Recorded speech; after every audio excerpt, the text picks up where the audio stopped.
não há licença para matar, a questão do confronto. Ninguém defende uma política de confronto.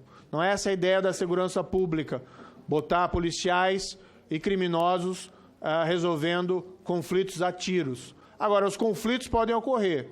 Em eles ocorrendo, eles têm que ter um regramento jurídico adequado. Não acho que um policial, por exemplo, deve esperar levar um tiro de fuzil para daí poder começar a pensar em reagir. Senhor ministro, eu quero primeiro falar sobre o Estatuto do Desarmamento.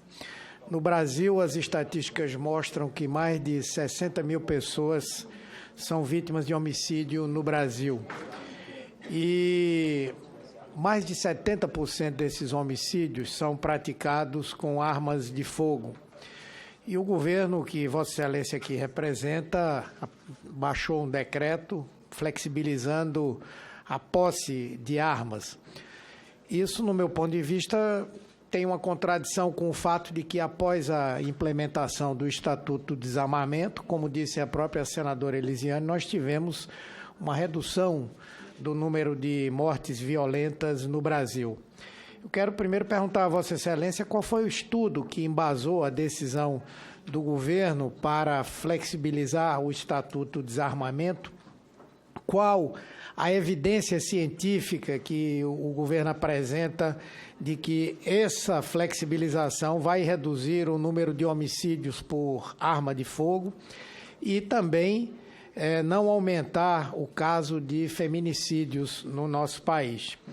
Minha segunda pergunta diz respeito ao pacote anticrime, que, ao meu ver, ele introduz novos tipos penais, ele promove aumento de penas, ele dificulta a progressão de penas, ou seja, é um projeto que está diretamente vinculado a uma política de ampliação do encarceramento no país, que é hoje algo questionado. O Brasil tem a terceira população carcerária do mundo.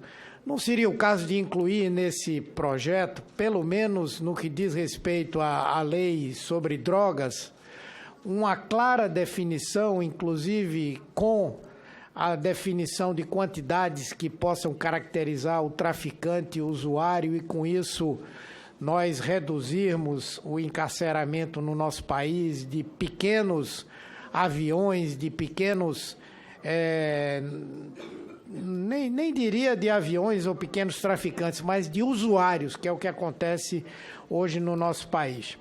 O outro ponto em relação ao pacote anticrime é essa licença para matar que o pacote dá quando fala de legítima defesa para o agente policial em situações onde há um eminente risco de conflito armado, como se ele tivesse a capacidade de adivinhar se vai haver ali um conflito armado ou não, ou então se ele for dominado por forte emoção.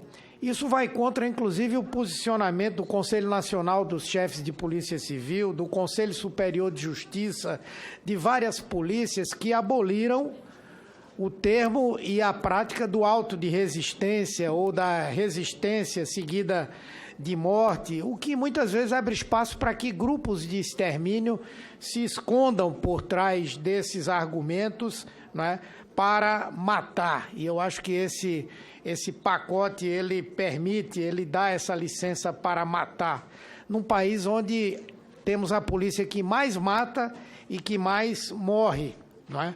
Então, eu também questiono isso, se isso tem fundamento científico, se isso está embasado em quê. O terceiro ponto que eu faço é: Vossa Excelência fala muito que a corrupção é responsável por retirar bilhões de reais de recursos públicos, e isso é verdade. Mas não seria o caso de Vossa Excelência colocar no pacote também um outro problema que retira muito mais recursos públicos do país, que é a sonegação? Tantos são os admiradores do governo dos Estados Unidos, nesse governo, poderia, num pacote como esse, incluir a temática da sonegação, que retira 2,5 vezes o que a corrupção retira de recursos públicos. E, por último, eu queria perguntar a Vossa Excelência O que é que justifica o ministro da Justiça do Brasil e o presidente da República fazerem, durante uma visita oficial aos Estados Unidos, uma visita à CIA, um órgão de espionagem responsável, em parte, pelo golpe de 64 e por tantos outros golpes realizados no mundo? Obrigado. Obrigada, senador. Último deste bloco, senador Messias.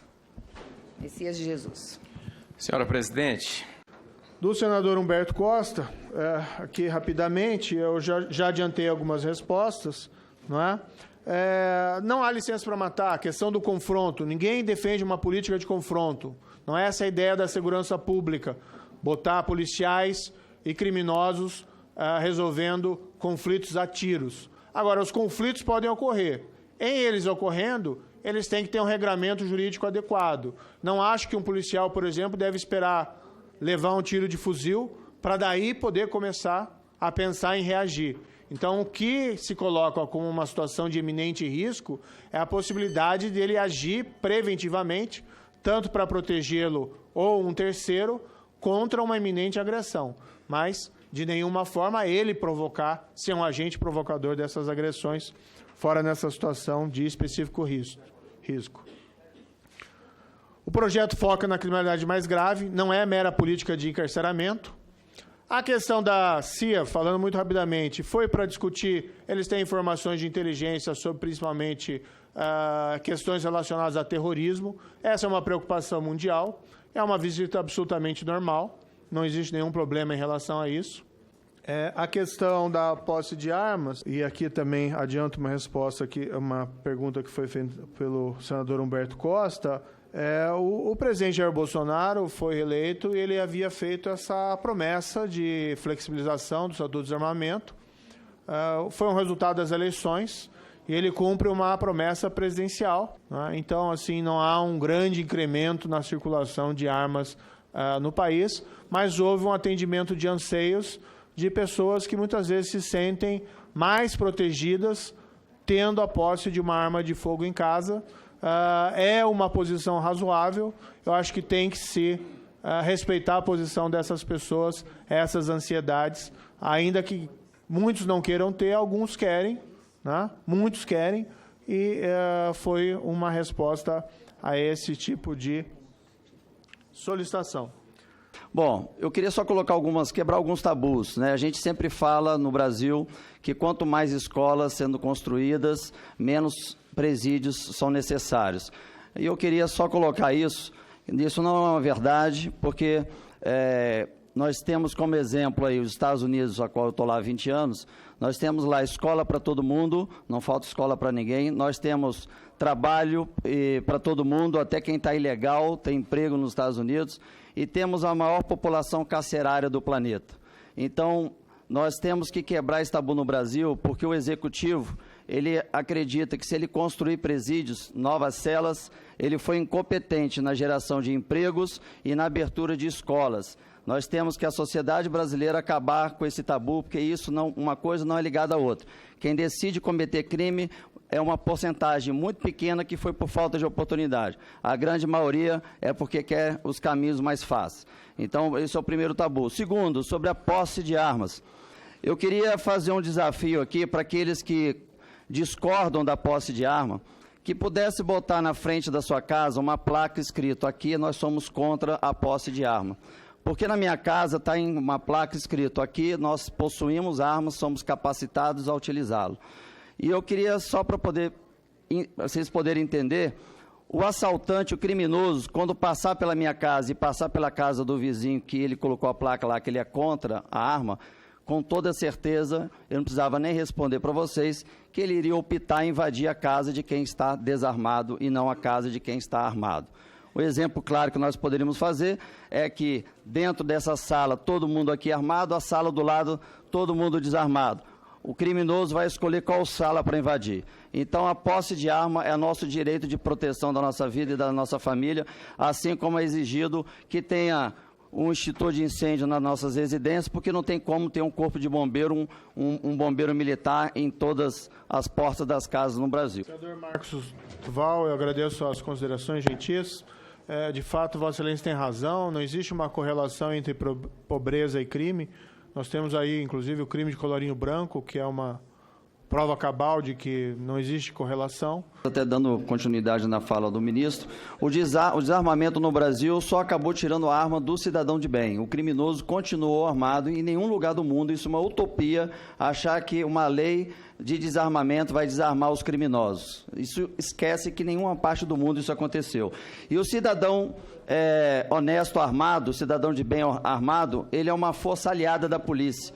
Então, quando uma mulher ou até minha vizinha começar a ser agredida ou violentada pelo seu marido, eu estarei lá intervindo a favor dela. Então, vamos pensar que o cidadão de bem armado é quase uma porcentagem irrisória de pessoas que tinham a possibilidade e foram concedida a permissão de uso de arma de fogo e se envolverem em crime. É quase zero essa estatística e eu desafio vocês buscarem aí pelo Brasil quem que teve a permissão de posse e porte que se envolveram em crime.